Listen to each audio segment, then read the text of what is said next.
नमस्कार। आज हम करेंगे 8वीं कक्षा का पाठ 10 कामचोर। जैसे कि शीर्षक से ही पता चल रहा है, इसके अंतर्गत या काम से चुराने वाले बच्चों का वर्णन किया गया है। इसी उद्देश्य से लिखी गई है इस्मत चुगताई द्वारा रचित रचना कामचोर। जैसा कि मैं बता रही हूँ कि यह रचना कामचोर इस्मत चुगताई द्वारा रचित है।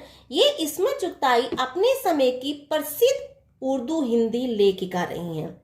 ठीक है, ये किस क्षेत्र की रही है? उर्दू हिंदी क्षेत्र की एक लेखिका रही हैं। इनका जन्म 15 अगस्त 1915 को हुआ तथा इनका जन्म स्थान है उत्तर प्रदेश, बदायूं नामक स्थान, और इनकी मृत्यु हुई है 24 अक्टूबर 1991 में। ये जो इस्मत जी हैं, ये हिंदी उर्दू साहित्य की सर्वाधिक विवादास्पद और सर्वप्रमुख लेखिका मानी जाती हैं। सबसे अधिक उर्दू साहित्य की सबसे अधिक विवाद में रहने वाली और सबसे प्रमुख लेखिका हैं। अब आप कहेंगे कि विवाद में क्यों है? क्योंकि इन्होंने महिलाओं के जो सवाल होते हैं, महिलाओं के जीवन में होने वाली घटनाएं हैं, परेशानियां हैं, उनसे संबंधित रचनाओं को अपना विषय बनाया और उसे अपनी लेखनी में रूप प्रदान किया। इसी कहानी ने विवादास्पद लेखिका माना जाता है। इनकी प्रमुख कहानी है एक रात, एक बात, चोटें आदि, तथा उपन्यास है जिद्दी, एक कतरा, एक खून, तथा फिल्म है जुनून जिद्दी।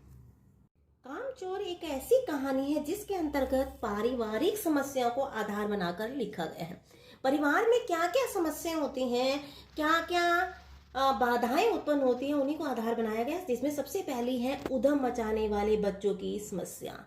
उसको रोचक ढंग से इस कहानी के माध्यम से प्रस्तुत किया गया है कामचोर कहानी में। आपको इसका जो उद्देश्य है वो समझ ही आ गया होगा। क्या लिखने का उद्देश्य क्या है? इनमें उधम मचाने वाले बच्चों से होने वाली परेशानी को उजागर करना, जो एक अपना कार्य स्वयं नहीं करते बल्कि दूसरों पर निर्भर रहते हैं। तो हमारी कहानी आरंभ करते हैं। बड़ी देर के वाद विवाद के बाद यह तय हुआ कि सचमुच नौकरों को निकाल दिया जाए। अब ये परिवार एक बड़ा संपन्न परिवार है। इसके अंतर्गत ज्वाइंट फैमिली है, पूरा संयुक्त परिवार है, अनेक सदस्य मिलजुल कर रहते हैं। तो परिवार के सदस्यों ने क्या किया? बड़े वाद विवाद का अर्थ होता है तर्क वितर्क के बाद क्या निर्णय लिया कि सचमुच जो नौकर है उनको निकाल देना चाहिए। क्या कारण है वो आगे आपको पता चलेगा। आखिर ये मोटे मोटे किस काम के हैं? कि जो घर में मोटे मोटे बच्चे हैं, ये मोटे मोटे शब्द का प्रयोग किया गया बच्चों के लिए, कि ये मोटे मोटे जो बच्चे ये किस काम आएंगे? हिलकर पानी नहीं पीते। ये स्वयं हिलकर मतलब ये खड़े होकर हिलना नहीं है, यहाँ पर हिलकर मतलब मेहनत करके पानी तक नहीं पीते, यानी कि खुद खड़े होकर पानी भी नहीं पीते बल्कि दूसरों को ऑर्डर करते हैं और पानी मंगवाते हैं। इन्हें अपना काम खुद करने की आदत होनी चाहिए। जो मुखिया है उन्होंने क्या कहा कि ये लेखिका के घर के यानी कि कहानी है, परिवार की कहानी है। तो परिवार के जो सदस्य हैं, एक सदस्य बोल रही हैं कि अपना काम खुद करने की इन्हें आदत होनी चाहिए, अपना काम स्वयं कर सके। कामचोर कहेगी ये क्या है? काम से जी चुराने वाले बच्चे हैं। ठीक है, जो क्या हो चुके हैं? बैठ कर खाने के कारण, कोई काम अपने आप न करने के कारण क्या हो चुके हैं? मोटे मोटे बच्चे हो चुके हैं। तुम लोग कुछ नहीं, इतने सारे हो और सारा दिन उधम मचाने के सिवा कुछ नहीं करते। तो परिवार की जो मुखिया है वो कह रही हैं बच्चों को, तुम लोग कुछ नहीं, यानी तुम लोग कुछ काम नहीं करते, इतने सारे हो। यानी कि परिवार आपको बताया गया है कि संयुक्त परिवार है, ज्वाइंट फैमिली है, परिवार में बहुत सारे बच्चे हैं। तो इतने सारे बच्चे हैं और सारा दिन घर में क्या करते रहते? उधम का अर्थ होता है शैतानी।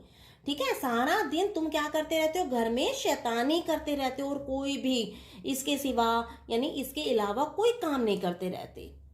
और सचमुच हमें ख्याल आया कि हम आखिर काम क्यों नहीं करते। तो बच्चे सोच रहे हैं, उनके भी मन में ये बात आ गई कि हम काम क्यों नहीं करते हैं। हिलकर पानी पीने में अपना क्या खर्च होता है? बच्चे सोच रहे हैं अपने मन में कि हिलकर पानी पीना मतलब मेहनत करके, यानी कि उठकर स्वयं पानी लेने में हमें क्या जाता है? कोई मेहनत तो लगती नहीं है और हमारे पैसे भी नहीं लगते, तो हम क्यों ना स्वयं उठकर जाकर पानी पी लें।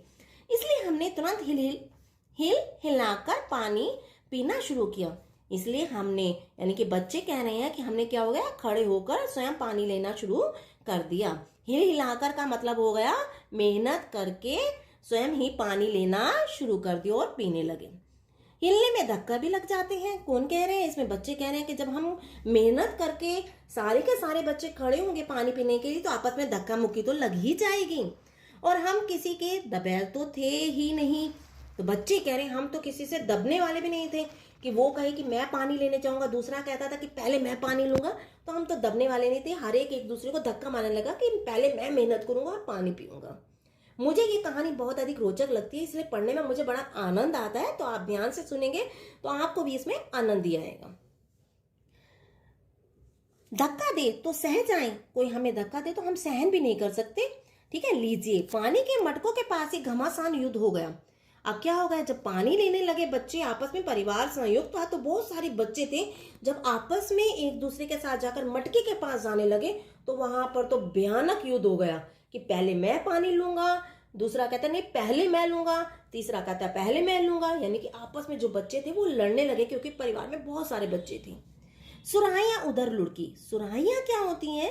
ये आपकी एक पतली सी होती है घड़े की, लेकिन घड़ा नीचे से जैसे आपका ओपन यादा हो जाता है ना, ऐसे ओपन नहीं होता, ये लंबी सी सुराही टाइप में होती है। ठीक है, उस सुराही का वर्णन किया गया है। ये सुराहियां इधर उधर लुढ़कने लगी, जो आपको मुस्लिम परिवारों में यादा देखने को मिल सकती हैं ये सुराही। और अगर आप पानी मटका लेने जाते, जिसमें आजकल तो वैसे फ्रिज में रखा जाता है, लेकिन पहले क्या करा जाता था, सुराही में, और क्या किया जाता था, मटके में रखा जाता था। ठीक है, मटके इधर गए, कपड़े भीगे सो अलग। क्या करने लगे, धक्का मुक्की में जो सुराहियां थी इधर उधर लुढ़कने लगी, जो मटके थे वो इधर उधर लुढ़कने लगे, इधर गिरने लगे, उधर गिरने लगे, जिसके कारण कपड़े क्या हो गए, सबके मटकों के गिरने के कारण, सुराहियों के इधर उधर गिरने के कारण सबके कपड़े गीले हो गए सो अलग। यह भला काम करेंगे, अम्मा ने निश्चय किया। जो अम्मा जी थी उन्होंने क्या कहा कि ये बच्चे तो बिल्कुल भी काम नहीं कर सकते, क्योंकि इन्हें तो उधम मचाना, शरारतें करना, इनका तो यही काम है। करेंगे कैसे नहीं? देखिए, देखो जी, जो काम नहीं करेगा उसे रात का खाना हरगिज नहीं मिलेगा, समझे। अप्पू जी ने, जनी की पिताजी ने क्या आदेश जारी किया, करेंगे कैसे नहीं ये बच्चे काम।